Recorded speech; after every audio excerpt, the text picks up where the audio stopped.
Bienvenue à tous sur Sport Actu et au programme de l'émission d'aujourd'hui, bien du football avec de la Ligue 1 et les championnats européens. On ira voir ensuite les résultats du top 14 et on terminera avec les grands prix de MotoGP. C'était donc le Grand Prix d'Alcanon et on va voir bien sûr en fin d'émission qui a récupéré la pole position.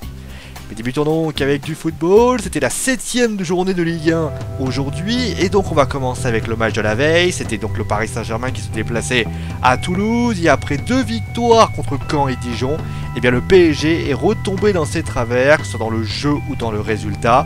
Défaite 2-0 du Paris Saint-Germain, c'est Yann Bodiger qui marque son penalty après une faute de Serge Aurier qui sera d'ailleurs expulsé. Durmaz qui sera rentré en jeu marquera le second but après une mauvaise passe de Thiago Motta. Sale soirée pour les Parisiens, malgré quelques grosses occasions de Cavani tournées par un excellent Albon Lafont. Ils auront été très maladroits dans le jeu et ils n'auront absolument rien proposé dans ce match. Paris doit se reprendre, surtout que la Ligue des Champions arrive avec le club de Lugo Lorenzet. D'ailleurs, en parlant du PSG, on parle aussi d'Hatem Ben Arfa, toujours écarté du groupe.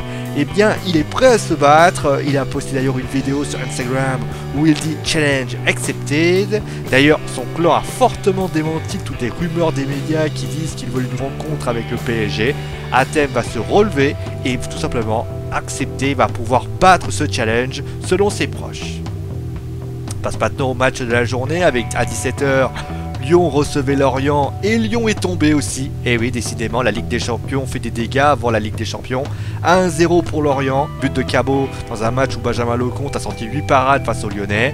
Dans le multiplex, un seul nul, Bordeaux-Caen, 0-0. Les Bordelais sont toujours aussi irréguliers, malheureusement. Sinon, Monaco gagne face à Angers dans la douleur, 2-1. Metz bat Montpellier, Bastia gagne contre Guingamp. Et Dijon s'est bien remis de sa défaite au parc avec un 3-0. contre Rennes. Demain, 3 matchs, Saint-Étienne-Lille, Nancy-Nice et Marseille à Nantes. reçoit Nantes, pardon. On passe maintenant à nos voisins européens, on passe d'abord avec l'Angleterre. 2 gros chocs, on va commencer avec le premier. Le critiqué Manchester United recevait le champion Leicester. Et Manchester a démontré du caractère en battant le champion 4-1 avec notamment un but de Pogba. Les Mocuniens ont sorti une très bonne première mi-temps avec 4 buts et ont donc fait taire les critiques, enfin du mois, pour aujourd'hui. Victoire de Liverpool en tout cas également face à Hull City 5-1. City fait face et à Swansea sur le score de 3-1. Et donc pour le second choc, le derby londonien Arsenal-Chelsea. Eh bien ça va mal pour Chelsea. Arsenal marque 2 buts coup sur coup par Sanchez et Walcott.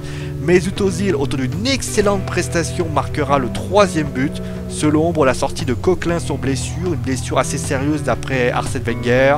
Score final 3-0.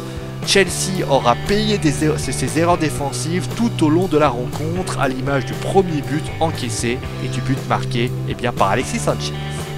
On passe maintenant à l'Espagne, le Barça sans Messi blessé est allé à Riron, ils se sont largement amusés. 5-0 après un doublé de Neymar. Du côté du Real Madrid, ils allaient à Las Palmas et après Villarreal, c'est un nouveau nul et ils ont été tenus en échec. Score final 2 buts partout. Karim Benzema, rentré en jeu, a bien redonné l'avantage à son équipe, mais sans succès. On notera d'ailleurs au niveau d'un autre match le premier but de Salman Nasri avec Séville. Séville d'ailleurs qui a vu Sirigu se faire expulser et un milieu de terrain devenir gardien. Et il se passe des choses bizarres en Espagne.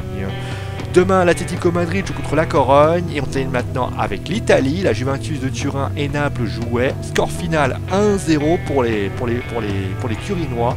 Du côté de Naples, tout simplement victoire de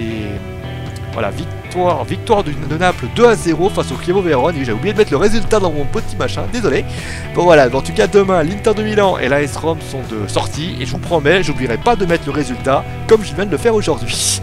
Bon allez, on passe maintenant au rugby avec les résultats du top 14. Et avant de vous préciser le choc de la journée Stade français, Stade toulousain, le classico, 5 matchs vous étaient proposés. Castres bat le Racing 31-23, Bordeaux-Bègles bat Lyon 32-10.